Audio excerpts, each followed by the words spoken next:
자, 오늘 영적 전쟁 세 번째 시간으로 의의 호심경을 붙이라라는 제목으로 함께 은혜를 나누겠습니다. 함께 우리 제목을 따라하시겠습니다. 의의 호심경을 붙이라. 한 번 더 따라하시겠습니다. 의의 호심경을 붙이라. 네, 고맙습니다. 우리 지난 시간까지 간단한 내용을 간단하게 말씀 먼저 살펴보고 오늘 말씀을 나누겠습니다. 하나님께서는 우리가 이 영적 전쟁에서 압도적인 전력을 가지고 필승전승 압승하기를 원하십니다.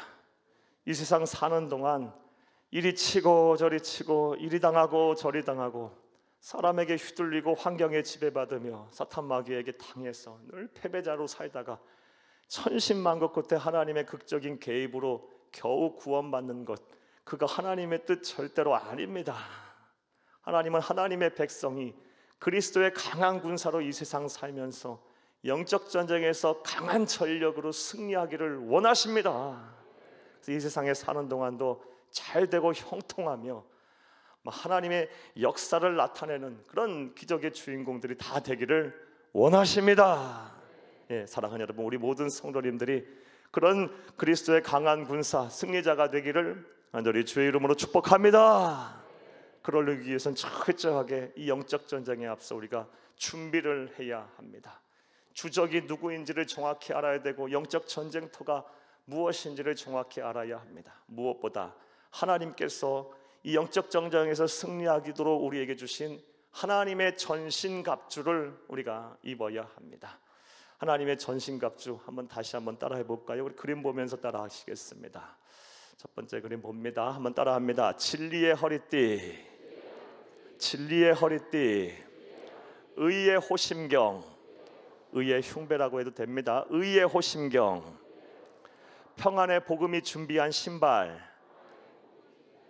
평안의 복음이 준비한 신발, 믿음의 방패, 믿음의 방패, 구원의 투구, 구원의 투구, 마지막으로 성령의 검, 성령의 검.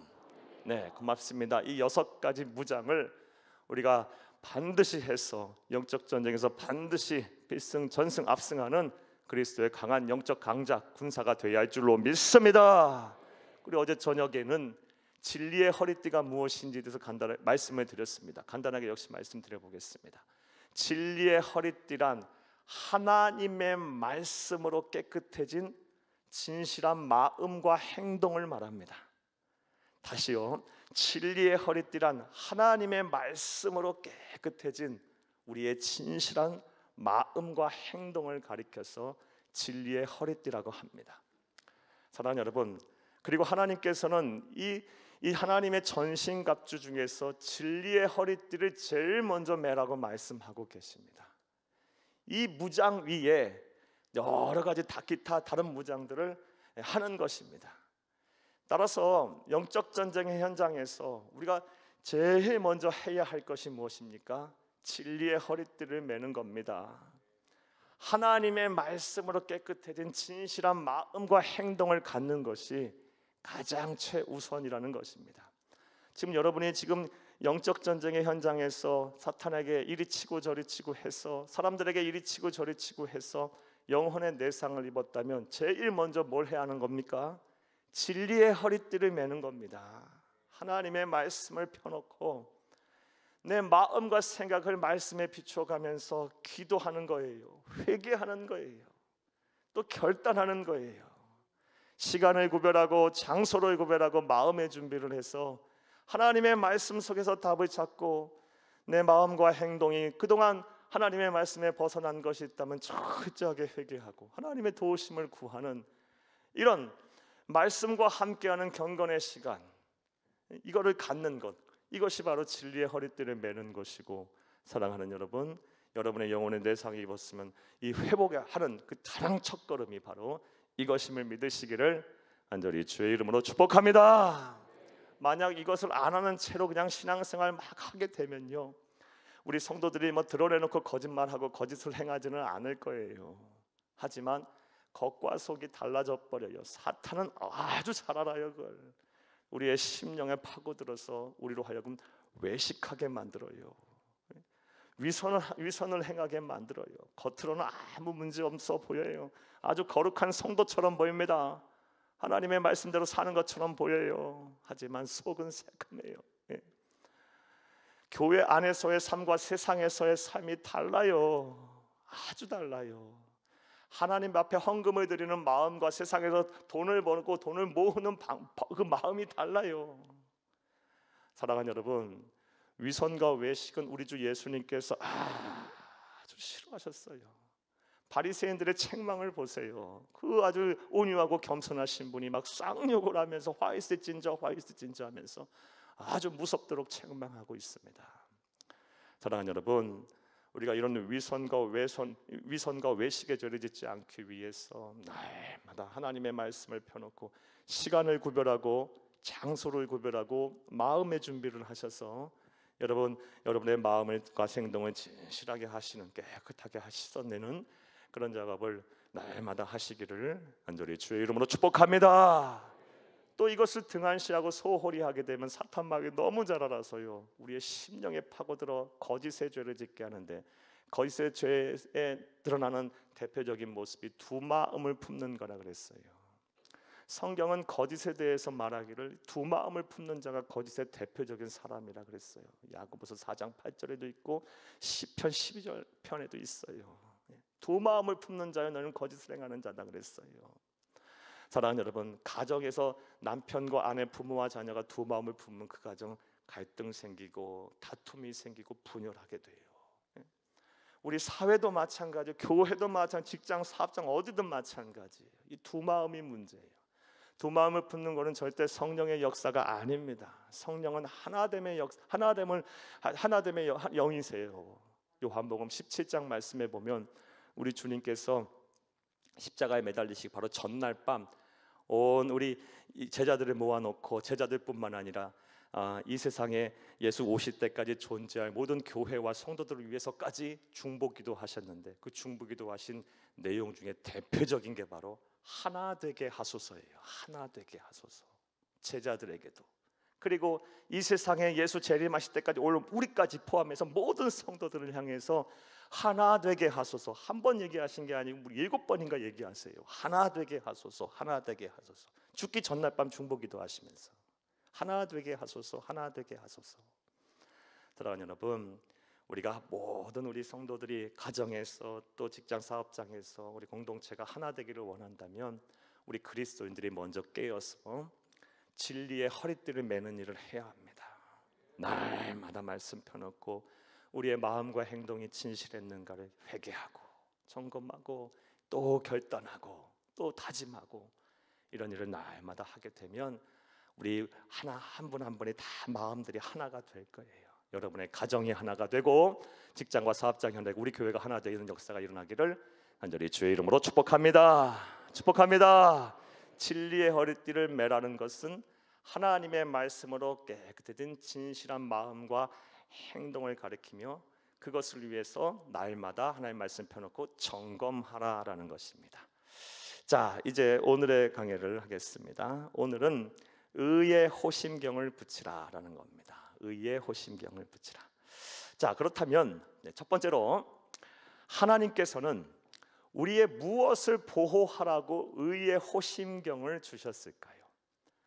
의의 호심경을 주신 이유가 있겠죠. 왜?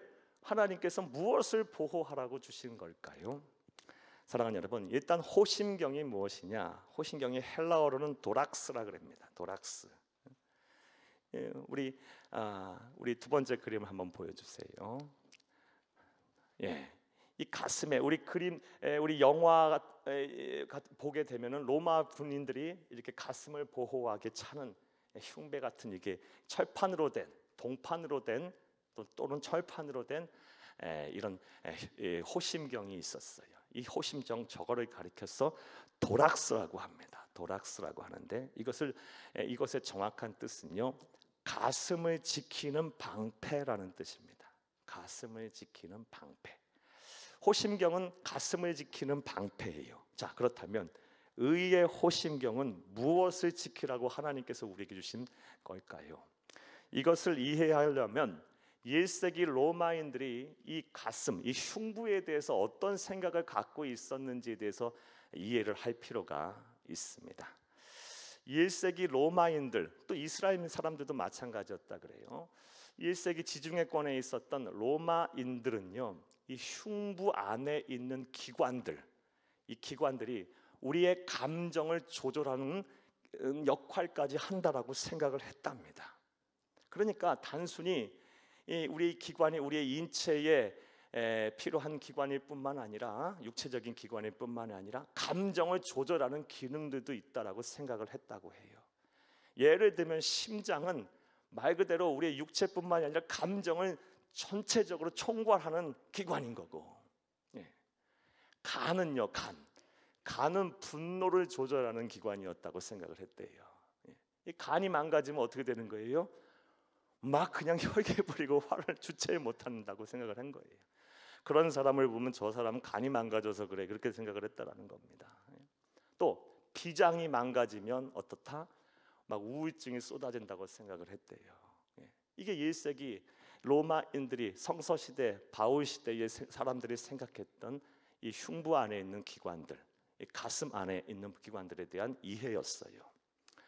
사랑하는 여러분, 그런데 이러한 1세기 로마인들의 그런 이해가 전혀 비과학적인 것은 아닌 것 같아요. 제가 동양의학, 우리 한의학에 대해서는 잘 모르지만 말씀을 준비하려고 좀 찾아본 게 있어요. 제가 동의보감을 한번 찾아봤는데요, 동의보감 내경편 신영장부도를 보니까요, 하늘에 목화 토금수 오행이 있듯이 사람에게는 간신 미패신 오장이 있는데 우리 몸의 장기 중에 나무를 상징하는 기관이 바로 간이다. 그리고 나무가 쭉쭉 뻗는 기운이 상징하듯이 간이 바로 분노의 감정과 연결되어 있다. 동양의학에서도 한의학에서도 간이 분노의 조절과 관계가 있다라고 생각을 했다라는 거예요. 그러니까 동양과 서양 사람들 다 비슷한 생각을 했던 거예요. 완전 비과학적인 건 아니었던 것 같아요. 그러니까 이 가슴 속 안에 있는 장기들은 당시 사람들, 그리고 우리 한의학에서도 분노의 감정의 조절과 직접적인 관련이 있다라고 생각을 했다라는 겁니다. 그러니까 이 가슴을 보호하는 방패는 단순히 이 육체를 보호한다고 한다면 하나님께서 우리에게 주신 의의 호심경은 뭐를 말하는 거예요? 뭘 지키라고 주신 겁니까? 우리의 감정을 지키라고 주신, 지키기 위해서 주신 방어용 무기임을 믿으시기를 간절히 주의 이름으로 축복합니다. 하나님은 우리의 감정을 지키기 위해서 의의 호심경을 주신 거예요. 앞서 첫 번째 시간에 우리의 영적인 전쟁터 중에 어디가 있다고 말씀드렸어요? 감정, 마음이 있다 그랬어요. 이 마음 지키는 것이 얼마나 힘듭니까? 이 감정을 지키라고 하나님께서 의의 호심경을 우리에게 주신 거예요. 따라서 우리가 우리의 감정을 지키려면 영적 전쟁터에서, 연창장의 현장에서 의의 호심경을 쫙 붙이고 있으면 감정을 사탄 마귀로부터 지킬 수가 있는 겁니다. 여러분 모두가 다 이 의의 호심경을 착용하셔서 사탄 마귀의 공격으로부터 여러분의 감정을 다 잘 지켜낼 수 있기를, 마음을 잘 지켜낼 수 있기를 간절히 주의 이름으로 축복합니다. 이 마음, 감정을 지키는 것이 얼마나 힘든지 저와 여러분 다 잘 아실 거예요. 100번 참았다가도 한 번 화내면 그 사람은 감정 못 지킨 거죠. 이게 보통 힘든 게 아니에요. 힘들어요. 그렇죠? 다 공감하실 거예요. 절대로 나는 절대로 우울하지 않을 거야. 나는 절대로 절망하지 않을 거야. 우울하지 않을 거야. 낙심하지 않을 거야. 그러고서도 돌이켜 지나고 나면 그런 결심한 지 몇 분이나 됐다고 또 막 우울해하고 이런 것이 너무 우리 삶에 비일비재한 것을 우리 너무나 잘 알고 있어요. 얼마나 감정이 지키는 것이 힘든지, 사람의 힘으로 안 되는지 제가 오늘 목사님의 설교집을 읽다 보니 다음과 같은 글이 나와요. 이 목사님은 조계종의 스님이셨다가 목사님으로 되신 분이 개종을 하셔서 12년 동안 조계종 승려였다가요. 근데 이분이 어떤 스님이실 때 이런 일이 있었다고 합니다. 이분이 화엄사에 계셨다고 하는데요. 화엄사에서 산속에서 이분의 은사인 스님과 더불어 면박수도를 하셨다고 해요. 면벽수도를요. 그러니까 벽을 보고 가부좌를 틀고 잠도 그렇게 주무시고 움직이지도 않으시고 그렇게 하는 이제 수도를 하는 거예요. 벽을 보시면서, 하얀 벽을 보시면서. 은사님은 7년을 하셨고 이분은 3년째 그만두셨다고 해요. 근데 그만두시게 된 계기가 뭐냐면요. 이 면벽을 하고 이게 수도를 하시는데 마음이 평안하시고 어느 정도 이제 안정이 되시더래요. 그런데 그때마다 파리가 날라와 가지고요, 윙 하고 날아가는데 그때마다 화가 나더래요. 파리를 내쫓고 다시 마음을 정돈하고 면벽 수도를 하는데 또 파리가 날아와서 또 힘들게 하고 또 그때마다 또 치우고 3년째 계속 하는데 파리가 날아올 때마다, 산속이니까 파리가 얼마나 많겠어요. 그럼부터 깨달음이 있으셨어요. 미물인 이 파리 한 마리 때문에 내가 아무리 수도를 해도, 아무리 고행을 하고, 아무리 참선을 한들 내 마음과 감정 하나 지켜낼 수 없구나. 이거는 사람이 할 수 있는 일이 아니구나. 불교는 원래 무신론 아닙니까? 그래서 깨달은 바 절대자를 찾아야겠다. 절대자, 하나님을 찾아야겠다. 신을 찾아야겠는 거. 사람은 마음과 생각, 이 감정을 지킬 수가 있구나라는 생각을 하셔서 예수를 믿고 기독교를 개종하고 나중에 목사님이 되셨다고 해요. 뭘 말씀드리냐면요, 사람이 몸부림친다 한들 이 감정 지키는 게 쉽지 않다라는 거예요. 면벽수도를 3년 이상 한다는 건 초인적인 그런 절제, 그리고 초인적인 그런 극기 아니겠어요? 저와 여러분 웬만한 범인들은 감히 흉내도 못할 일이에요. 그런 분도조차도 안 된다는 것을 했다면, 사랑하는 여러분, 사람은 할 수가 없는 거예요. 스스로의 감정의 힘으로, 스스로의 힘으로는 감정을 지킬 수가 없는 것입니다. 사랑하는 여러분, 그래서 하나님은 우리 것을 너무 잘 아시기에 영적 전쟁에서 승리하도록 무엇을 주셨어요? 의의 호심경을 주셨어. 그것을 붙이고 영적 전쟁에서 감정을 지키라고 우리에게 말씀을 하신 겁니다. 사랑하는 여러분 모두가 다 의의 호심경을 잘 붙이고 작용하셔서 영적 전쟁 현장에서 여러분의 감정을 잘 지켜내시기를 간절히 주의 이름으로 축복합니다. 축복합니다. 자, 그렇다면 이제 두 번째로 생각을 해보겠어요. 그렇다면 사탄 마귀는 우리의 감정을 상하게 하기 위해서 어떻게 공격을 할까요? 이 문제부터 좀 생각을 해볼게요. 의의 호심경이 무엇인지 알기 전에, 의의 호심경의 목적은 감정을 지키라고 주신 거예요. 방어용 무기예요. 그러면 사탄 마귀는 우리의 감정을 어떻게 공격할까요? 이걸 좀 알아야겠죠. 여러 가지 다양하게 공격하겠지만 사탄 마귀가 특별하게 성경을 보게 되면 아주 효과적으로 잘 써먹는 공격이 두 가지가 있어요. 여러분 이거 잘 기억하셔야 돼요. 첫 번째가 뭐냐? 낙심입니다. 낙심. 우리의 감정에 찾아와 우리를 낙심하게 만들어요. 이 낙심이 얼마나 이 성도들에게 잘 먹히는지 아주 효과적인 사탄 마귀가 가지고 있는 무기예요. 여러분, 유대인의 지혜서인 탈무드에 보게 되면 이런 이야기가 나와요. 마귀가 자신의 집에 있는 물건을 정리하려고 시장에 갔어요. 그래서 집에 있는 모든 진귀한 보물들과 옷까지 다 챙겨가서 시장판에 다 펼쳐놨어요. 그러면 얼마나 진귀한 것들이 많았겠어요. 사람들이 막 모입니다. 그런데 다 판다고 써있고 가격표가 붙어 있는데 어느 허름한 상자 안에 뭐가 담겨져 있는데 아주 그거에는 가격표가 안 붙어 있다 그래요. 사람들이 물었어요. 왜 이거 다 가격표가 물어 있는데 이거는 왜 가격표가 안 붙어 있냐라고 물었더니 마귀가 이건 절대로 안 파는 거라고 얘기를 했대요. 그게 뭘까요? discouragement, 낙심. 이것만큼은 못 팔겠다라는 거예요. 사람들에게 너무 효과적인 무기라서. 탈무드에 나오는 이야기예요. 사랑하는 여러분, 하나님의 백성들이요, 믿음이 없나요?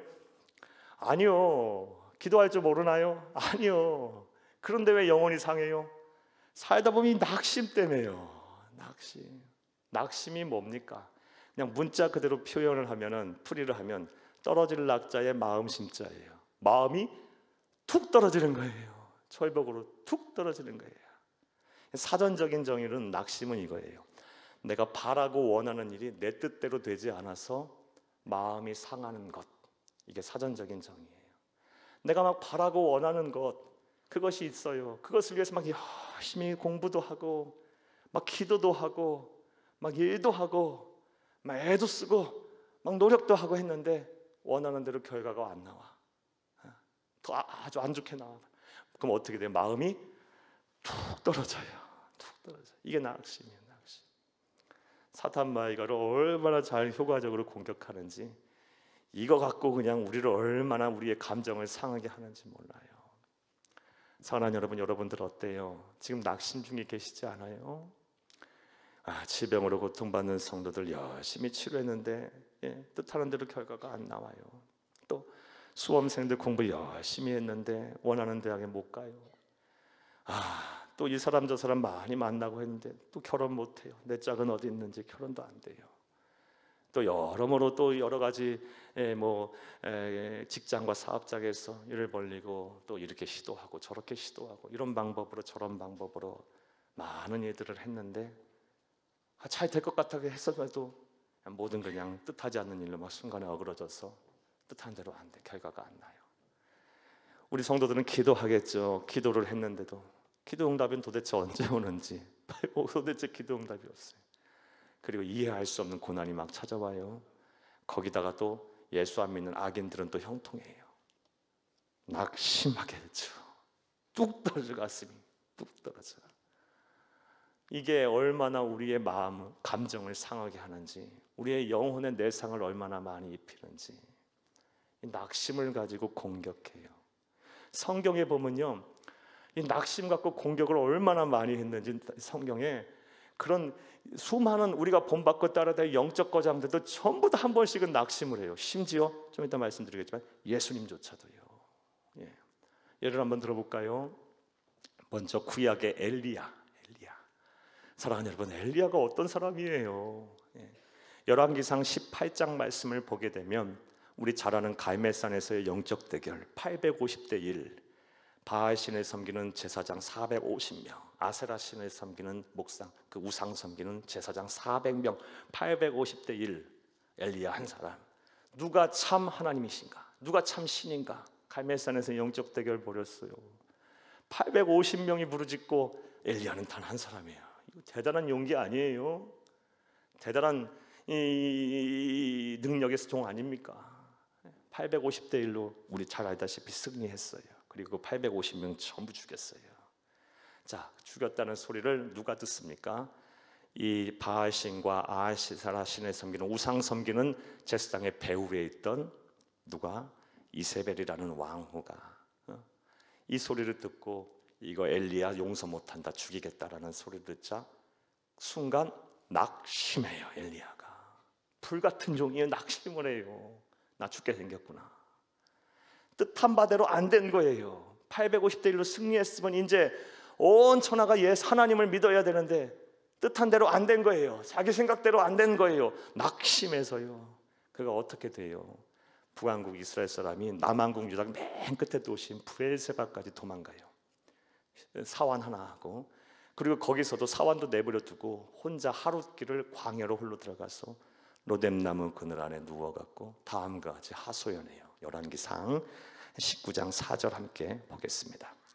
자기 자신은 광야로 들어가 하룻길쯤 가서 한 로뎀나무 아래에 앉아서 자기가 죽기를 원하여 이르되 여호와여 넉넉하오니 지금 내 생명을 거두시옵소서.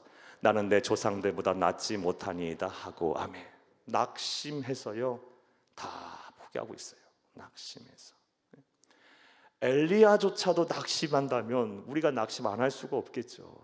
낙심이에요. 이 성도가 낙심하는 게 얼마나 우리의 감정을 망가뜨리는지. 예수님도 그러셨다 그랬죠. 예수님 낙심하신 모습 볼까요? 여러분, 우리 마태복음 26장 38절 보겠어요. 이에 말씀하시되 내 마음이 매우 고민하여 죽게 되었으니 너희는 여기 머물러 나와 함께 깨어 있으라 하시고 아멘. 매우 고민하여 죽게 되었으니, 이게 낙심했다는 거예요. 그런데 우리 예수님은 여기서 그치지 않아. 39절 말씀이 뭐냐? 내 뜻대로 마옵시고 아버지의 뜻대로 하옵소서. 이 아버지의 원대로 하옵소서. 이 잔을 내게서 거두시기를 원하나요? 하지만 내 뜻대로 마시고 아버지의 원대로 하옵소서. 예수님은 낙심했지만 바로 또 극복이 됐기 때문에 하나님의 아들이시된 거예요. 사랑하는 여러분, 이처럼 사탄 마귀는 낙심이라는 무기를 가지고 우리의 감정을 공격해요. 여러분 이거 잘 아셔야 돼요. 아주 효과적인 무기예요. 예수를 평생 믿었어도 엘리야가 그랬다면 우리도 그러겠죠. 낙심해요. 예수님조차까지도 순간 낙심하셨는데 우리가 안 그러겠어요. 살다 보면 별일이 다 있는데 이해할 수 있는 일들이 얼마나 많아요. 낙심을 가지고 공격한다라는 거 여러분 잘 기억하세요. 이걸 막아내야 돼요. 우리가 또 하나 성경을 보게 되면 사탄 마귀가 아주 효과적으로 우리의 감정을 공격하는 무기가 있어요. 오늘 딱 두 가지만 말씀드린다고 그래서 그 공격하는 무기는 성경에서 유독 잘 나오는 공격 무기가 있어요. 그것이 둘째가 뭐냐? 정죄예요. 정죄. 너 죄인이잖아. 네가 잘못했어. 네 가족이 그렇게 힘들고 고생하는 거야. 네가 잘못 살았어. 다 그렇게 된 거라니까. 너 같은 죄인이 무슨 구원을 받는다 그래. 네가 그때 참았어야 되는데 네가 불같이 화내고 그래갖고 네 가정이 깨진 거야. 네가 그때 네가 잘못 선택하고 결정하고 그래갖고 그 사업 엉망된 거고 그 가족도 다 그게 힘들고 어렵게 생각 사는 거야. 그때 그런 일 하지 말았어야 되는데 네가 그런 일 해갖고 네가 지금 이 모양 된 거야. 끊임없이 우리를 정죄해서요 하나님의 백성들이 자유하지 못하게 만들어요. 그런데 오늘날 이런 분들이 많아요. 말씀을 나눠보면요 과거에 그런 얽매였던 힘들었던 잘못했던 그 죄로 인해서 계속 그것에서 벗어나지 못하고 자유하지를 못하고 그때에 사로잡혀서 한 발씩 앞으로 나아가지 못하는 더 중요한 현재와 미래를 살지 못하시는 우리 성도님들이 의외로 많습니다. 사랑하는 여러분, 여러분들은 어떠세요? 여러분들 가운데도 이 사탄의 정죄에 대한 공격에 받으셔서 심령이 상하고 감정이 떨어지신, 감정이 상하신 분들이, 영혼의 내상을 입으신 분들이 많을 거라 생각해요. 여러분 어떠십니까? 이것도 잘 알아야 돼요. 이것도 얼마나 사탄이 가만히 안 놔둬요. 얼마나 우리의 약점을 잘 아는지, 어떻게 그렇게 약점을 잘 아는지 그걸 다 파고들어서 과거에 나의 추했던 모습, 잘못했던 모습, 나의 부족한 것들 막 파고들어갔고요 얼마나 우리를 상하게 하고 아프게 하는지. 그리고 이제 잊어야지 하고 나서도 여러분 그게 잊혀져요? 사람은요 잊어지지가 않아요. 잊어지지 않아. 세월은 약이 아니에요. 무뎌지는 거지.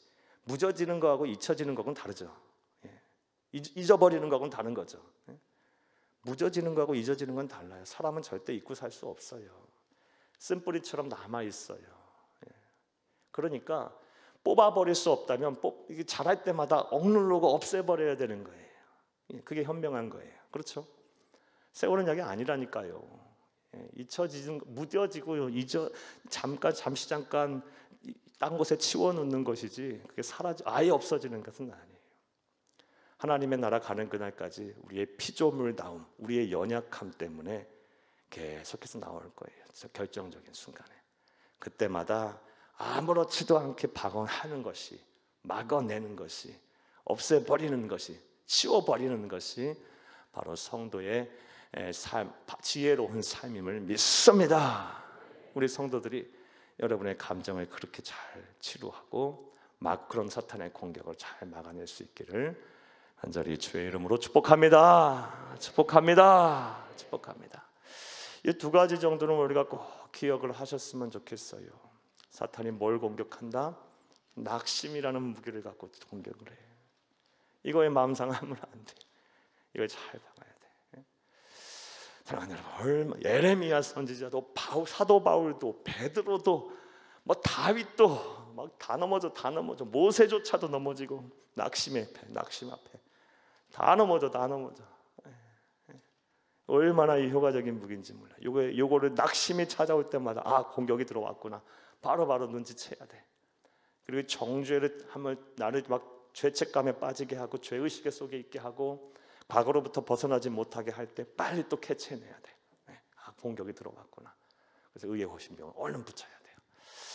자, 사랑하는 여러분, 저는 지금까지 의의 호신병은 무엇을 보호하라고 주셨는지에 대한 말씀을 드렸고, 의의 호신병은 우리의 감정을 보호하라고 영적 전쟁터에서 하나님 주신 무기라고 보호용 무기라고 말씀을 드렸어요. 그래서 사탄 마귀는 우리의 감정을 어떻게 공격한다? 성경을 보게 되면 크게 여러 가지 있을 수 있겠지만 낙심이라는 무기를 갖고 들어와서 공격을 많이 하고요. 또 정죄를 해요. 정죄, 참소해서 정죄를 해요. 네. 자, 그러면 이제 세 번째로 의의 호신경을 붙인다는 것은 뭘까요? 이게 참 중요하죠. 의의 호신경을 붙인다. 우리의 감정을 보호하기 위해서는 의의 호신경을 붙이라고 했는데 의의 호신경을 붙인다는 건 어떻게 하는 걸까요? 뭔 의미일까요? 여러분, 첫 번째로 의의 호신경을 붙이려면요, 감정을 지켜내려면 내가 먼저 인정해야 돼요. 인정. 한번 따라해봐요. 인정해야 한다. 뭘 인정해야 합니까? 나약함을 인정해야 돼요. 나의 나약함을. 나약함을 인정해야 돼요. 의의 호신경을 붙이는 건 나약함을 인정하는 거예요. 그런데 인정하는 것이 너무 어려워요. 사람들이 인정하는 것을 어려워해요. 죄인이라고 인정하라고 해도 인정 안 해요. 그러니까 우리 로마서 말씀 주일마다 봤죠. 얼마나 인정을 안 하는지 하나님 답답하고 속 타셔서 로마서 1장 18절 이하에부터 3장에 이르기까지 모든 사람은 죄인이다, 모든 사람은 죄인이다, 모든 사람은 얼마나 계속 언급해 계속 하십니까? 집요할 정도로 하세요. 왜? 인정을 안 하니까. 죄인이라고 그렇게 말씀하시는데 인정을 안 하니까. 사람들이 인정을 안 해요. 나의 나약함을 인정 안 하고 내가 죄인이라는 걸 인정 안 하고 인정을 안 해요. 인정을 안 해. 그 인정부터 들어가는 거예요. 나의 나약함을 인정할 줄 알아야 돼요. 그래, 사탄 마귀가 공격이 들어왔어요. 너 봐, 네가 뭐 잘할 수가 있어? 네가 뭘 할 수 있겠어 지금까지? 너 뭐 돈이 있어? 네가 능력이 있어? 얼굴이 잘생기기를 했어? 뭐 할 수 있어? 네가 지금 뭐 가진 게 뭐가 있어? 그렇다고 무슨 죄를 한다 그래? 뭘 할 수 있어? 봐, 너 같은 죄인이 지금 뭐 구원은 받았을 것 같아? 너 같은 죄인이 뭐 사람들이 하나님이 쓰시거나 하기는 할 것 같아? 네 문제도 처리하지 못하면서 너는 뭐냐고 이렇게 막 공격이 들어올 때마다 그래, 나는 죄인이야. 그래, 나는 나약한 존재야. 내 힘으로 할 수 있는 게 없어. 그래, 나는 할 수 없어. 나는 할 수 없어. 그래서 나는 하나님이 필요해. 그래서 나는 성령 하나님이 필요해. 내 힘으로 안 되니 나는 나를 도와줄 절대자가 필요해. 하나님이 필요해. 여기까지가 인정이야. 인정. 이 인정을 해야 되는데 인정이 안 돼, 사람들이. 사랑하는 여러분, 제가 목사로 살면서 문제를 해결하는 가장 손쉬운 방법이 뭔지를 잘 알게 됐어요. 문제를 해결할 때 어떻게 상대방의 갈등이 있거나 무슨 뭐 잘잘못을 가려야 할 때거나 문제를 해결해야 돼. 어떻게 하는 것이 문제가 가장 깔끔하고 손쉽고 아주 아름답게 해결이 됩니까? 먼저 내가 잘못했어요. 잘못 안 했어도 뭐 도의적인 책임이 있으면 다 잘못한 거지.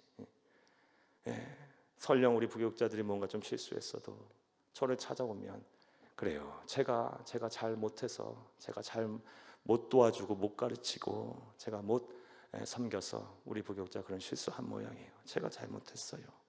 그 말하면 끝나. 근데 그 자리에서 뭐 변명 한마디 하기 시작하고 그러면 불이 막 불부터 간다는 거예요. 도의적인 책임 다 있잖아요. 어쨌든 간에 인정하면 끝나는 거예요. 인정하면. 집에서도 마찬가지죠. 여러분 부부싸움들은 안 하시리라 믿습니다. 그런데 한다고 바로 얘기하시네. 근데 인정하면 끝나요. 인정하면. 그렇죠. 내가 잘못했다고 인정하면 끝나요. 그럼 끝나는 거예요. 그런데 거기서 뭐 당신이 어땠느니 뭐 못 떴느니 이러면은 이제 뭐 걷잡을 수가 없는 거예요. 이겨서 뭐하고 져서 뭐해요.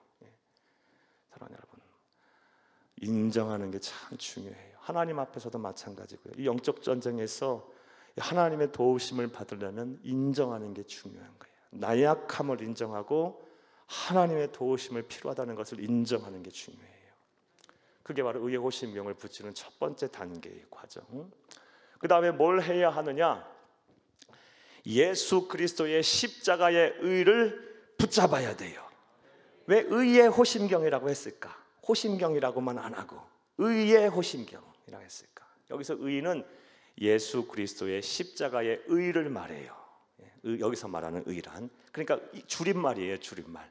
앞에 뭐가 생략된 거예요? 예수 그리스도의 십자가의까지가 생략된 거예요. 그 의야. 그 의. 예수 그리스도의 십자가의 의. 그럼 그것이 뭘까요? 로마서 3장 21, 24절 함께 읽겠습니다.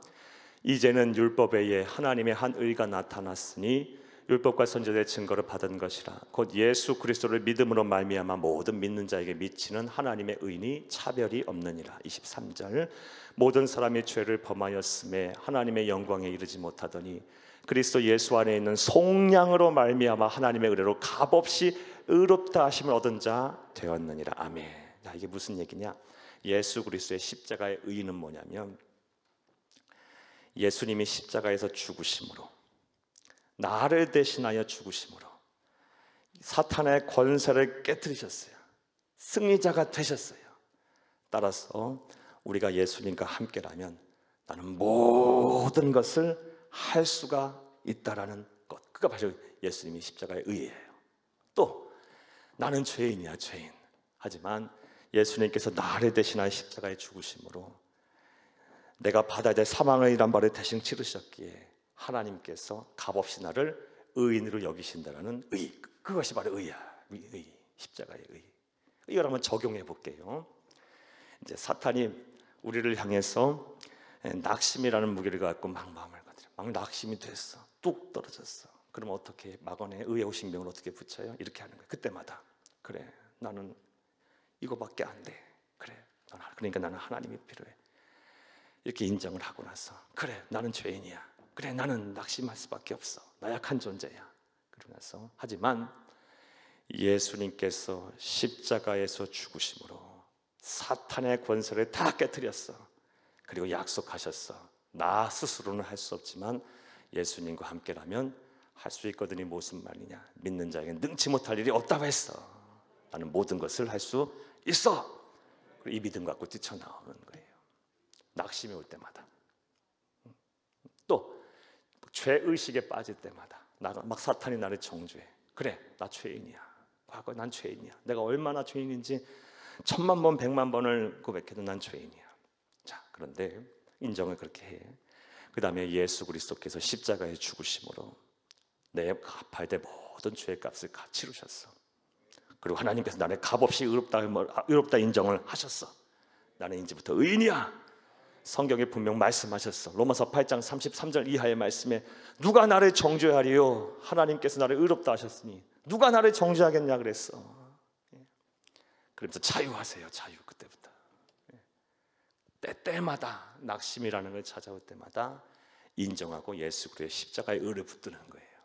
마음으로, 입으로 고백을 하세요. 계속 고백하세요. 그러면 여러분의 심령이 살아날 거예요. 감정을 지킬 수가 있을 것입니다. 이런 은혜와 실천이 저와 여러분 가운데 있기를 간절히 주의 이름으로 축복합니다. 이걸 문장으로 한번 정리해 놨어요. 함께 읽겠습니다. 의의 호심경을 붙인다는 것은 예수 그리스도의 십자가 보혈로 나의 나약함과 죄는 모두 사라졌고 하나님께서는 비록 내가 부족하고 죄인일지라도 사용하신다는 믿음을 갖는 것이다. 아멘.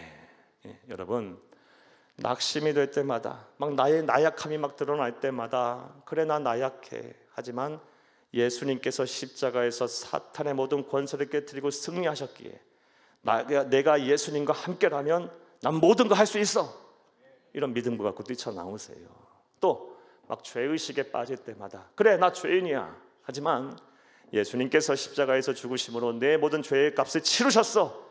하나님이 나를 의인으로 인정하셨어. 뛰쳐나오세요. 그때마다 선포하고, 이게 바로 우리에게 주신 의의 호심경을 붙이는 거예요.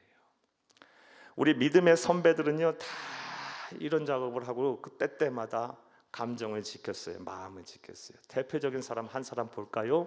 사도 바울의 신앙 고백 보겠습니다. 고린도후서 4장 8절에서 10절 함께 읽겠어요.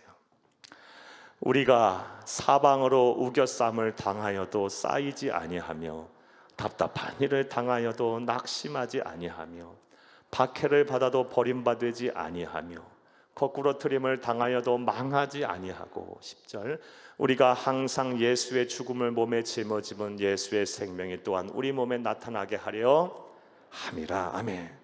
사방으로 우겨쌈을 당했으니까 이런 소리 하겠죠. 우겨쌈을 당했어요. 사방으로 이 사람 저 사람이 와서 우겨쌌어요. 그런데도 나는 쌓이지 않았다. 답답한 일을 당하여도 난 낙심하지 않는다. 또 박해를 받아도 난 버림받지 않는다. 거꾸로 트림을 당하여도 나는 망하지 아니한다. 왜? 우리 안에 항상 예수의 죽음을 몸에 짊어졌기 때문이다. 십자가의 의가 내 안에 있기 때문이다. 나는 의의 호심경을 붙이고 있기 때문이다. 사도 바울은 자유인이에요. 자유인. 의의 호심경을 붙이고 자유하고 있는 거예요. 자유인이 돼야 돼요. 우리도 성도들 가운데 예수 분명 갈라디아서 5장 말씀에 예수가 이 세상에 오신 목적으로 우리를 자유케 하기 위해 오셨다 그랬거든요. 근데 무슨 자유예요? 무슨 자유하세요, 여러분? 신앙생활하면 오히려 더 족쇄의 구속을 받고 족쇄에 채워졌다고 생각하시는 분이 더 많아요. 하라는 것 많고 하지 말라는 것 많으니까. 그런데 여러분 의의 호심경을 이렇게 붙이고 여러분 감정을 잘 지키셔서 여러분 나약함으로부터 자유하시고 여러분 죄의식으로부터 자유하시기를 간절히 주의 이름으로 축복합니다. 축복합니다. 항상 이걸 잊지 마세요. 인정하고 의의 십자가의 의를 붙잡는 거예요. 십자가의 의를 붙잡는 거. 그래, 그러니까 예수님이 십자가에 죽으신 거야. 나의 나약함을 이 나약함을 강하게 하시기 위해서. 쉽게 말하면 그래. 그러니까 내가 죄인이니까 예수님 십자가에 죽으신 거야. 내 죄를 사하시려고. 그리고 자유하시라고요. 이렇게 하는 것이 의의 호심경을 붙이는 것이고, 부디 여러분 한 분도 빠짐없이 의의 호심경을 다 붙이셔서 영적 전쟁에서 여러분의 감정들을 잘 지켜내시기를 간절히 주의 이름으로 축복합니다. 축복합니다. 축복합니다. 자, 이제 또 찬양하고 우리 합심하여 기도하겠어요. 제가 일부러 설교 짧게 합니다. 괜찮으시죠? 아멘 하셨어요?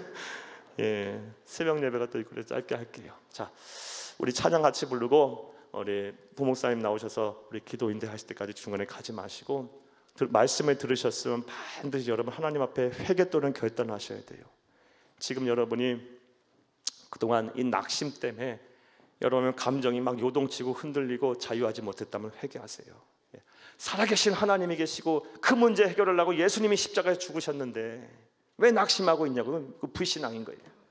또 지금 죄의식에 빠져서 과거에 얽매여서 현재를 못 살고 미래를 못 살고 계신 분들 계신다면 여러분 회개하셔야 돼. 예수님이 그것 때문에 죽으셨는데, 여러분을 자유케 하시라고 죽으셨는데 왜 자유하지 못하냐고요. 의의 호심경을 빨리 붙이고 자유하세요. 자유하시라고. 회개와 결단을 반드시 하시기를 바랍니다.